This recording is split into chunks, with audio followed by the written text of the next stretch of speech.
c'est le Radio Cote et son électron libre sur le 104.8, l'émission déjantée du mercredi soir. Alors, monte le son.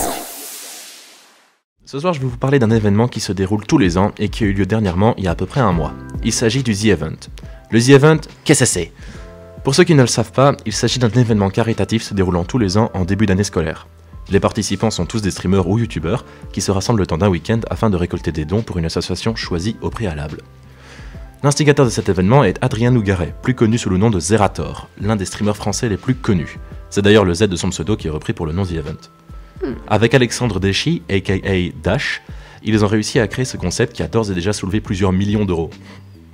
5, c'est ça. Cette année, c'est ça. Ouais, je te laisse. T'inquiète, okay. tu vas. Ça va venir, ça va venir. Tu vas voir. Comment cela fonctionne ? Pour comprendre ça, il faut d'abord connaître la plateforme de streaming Twitch, peut-être la plus grande plateforme de jeux vidéo live existant aujourd'hui. Il s'agit d'un site sur lequel des gens, appelés streamers, peuvent jouer aux jeux vidéo, faire de la musique, parler, etc. en live, devant parfois des milliers de personnes. Il est possible de s'abonner et de faire des dons aux streamers, ce qui fait donc de cette activité une véritable profession de plus en plus connue. Maintenant que vous avez compris comment Twitch fonctionne, passons au plat de résistance, le The Event. En pratique, il s'agit donc d'un grand rassemblement de streamers français qui, pendant 72 heures, vont jouer, parler, faire ce qu'ils font d'habitude, à une exception près, tous les dons qu'ils récoltent dans ce laps de temps est reversé à une association caritative. La première édition ne s'appelait pas encore The Event à ce moment-là, mais Projet Avengers, initiative non pas enclenchée par Nick Fury, mais par Athènes, un autre streamer français. Cet événement a eu lieu en 2016 et a permis de soulever 170 770 €, ce qui est déjà plutôt conséquent. Ouais, pas mal, quand même. Faut se le dire. Pour l'association Save the Children, une ONG qui défend les droits des enfants à travers le monde alors que la famine et la sécheresse frappaient à ce moment-là l'Éthiopie. Voyant le succès de l'événement, Zerator et Dash décidèrent donc d'en faire quelque chose de plus régulier et de mieux organisé afin d'avoir une efficacité accrue. Je vais vous donner le décompte des 4 autres éditions ayant eu lieu. En 2017, les streamers, au nombre de 30, ont pu récolter 451 851 € pour la Croix-Rouge française alors que l'ouragan Irma venait de frapper les Antilles. En 2018, c'était pour Médecins sans frontières que 38 personnes ont pu réunir 1 094 731 €. Cette somme a servi à reconstruire entièrement un hôpital détruit au Yémen. Pour 2019, alors que Zerator et Dash reçoivent plus de 400 sollicitations par des organisations caritatives pour des levées de fonds, leur choix s'est porté sur l'Institut Pasteur, et ce n'est pas moins de 55 streamers qui ont récolté 3 509 878 €. Argent qui servira notamment pour la recherche, et faisant du The Event 2019 l'événement caritatif le plus lucratif de Twitch. Même Macron leur a envoyé un message de soutien et de félicitations, si ça c'est pas beau. Ouais, c'est énorme, chaque année ça augmente. Chaque année c'est exponentiel en fait. Chaque année et cette année alors ça a encore augmenté. Arrive alors l'année 2020, année maudite pour beaucoup de choses, mais d'abord par le coronavirus, Covid-19 pour les intimes. Compte tenu de la situation, l'organisation de l'événement paraît vraiment improbable, mais il se tient malgré tout en respectant le plus possible les normes sanitaires, bien évidemment. Lors de cette édition, ce n'est pas moins de 5 724 377 € qui ont été récoltés. Je vous laisse un peu de temps pour assimiler le nombre, enfin c'est incroyable. C'est énorme. Grâce à la participation de 85 personnes cette fois-ci, donc 54 streamers et les membres de leurs équipes.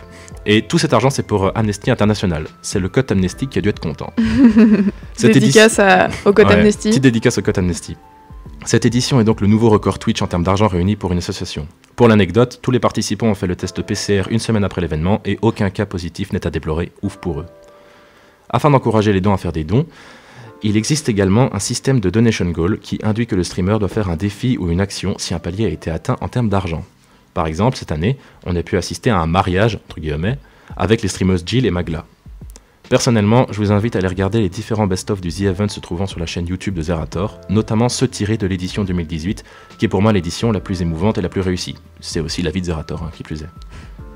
Si on fait le calcul, en 5 éditions, c'est presque 11 millions d'euros en tout qui ont été récoltés pour des associations caritatives par des jeunes en slip qui jouent aux jeux vidéo dans leur chambre avec une caméra, comme dirait une grande partie des gens qui ne s'intéressent pas avant de juger. Eh bien, je pense que Zerator, Dash et tous ceux qui ont déjà participé au The Event ainsi que tous les gens qui y participeront par la suite peuvent légitimement lâcher leur meilleur OK Boomer. Voilà. Moi, j'ai une question. J'ai 2 questions même. Vas-y, je t'écoute. La première, c'est est-ce que tu as donné de l'argent ? Ouais, j'ai déjà donné une fois de l'argent. En 2018, j'ai donné, pas énorme, mais j'ai donné avec... Respect. Enfin, je sais plus que j'ai donné un truc genre 5 €. Allez, c'est cool, si c'est comme ça qu'on peut...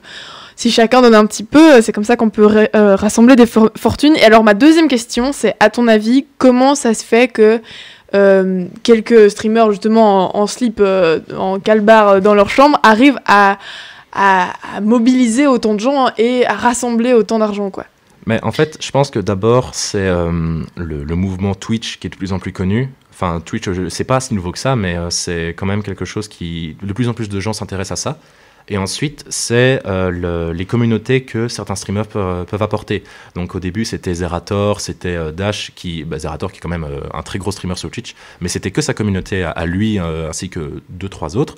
Et alors que pour l'édition d'ici de 2020, on avait la communauté de Squeezie, qui est gigantesque, la communauté d'Antoine Daniel aussi, donc celui qui faisait les What the Cut. Et il y avait Joueur du Grenier aussi. C'est tous des youtubeurs qui ont des communautés assez grandes dans le YouTube game. Et du coup, quand ils participent à ce genre d'événement, ça amène plus de gens et du coup plus d'argent en effet, quoi. Et pour l'année prochaine, tu paries combien ? Honnêtement, vu comment ça part, moi je me dis... en 2018, c'était super étonnant d'arriver au palier du 1 million. Ici, on a atteint 5 millions 2 ans après. Moi, je me dis 2020, 2021, 2022, 10 millions, road to 10 millions, quoi.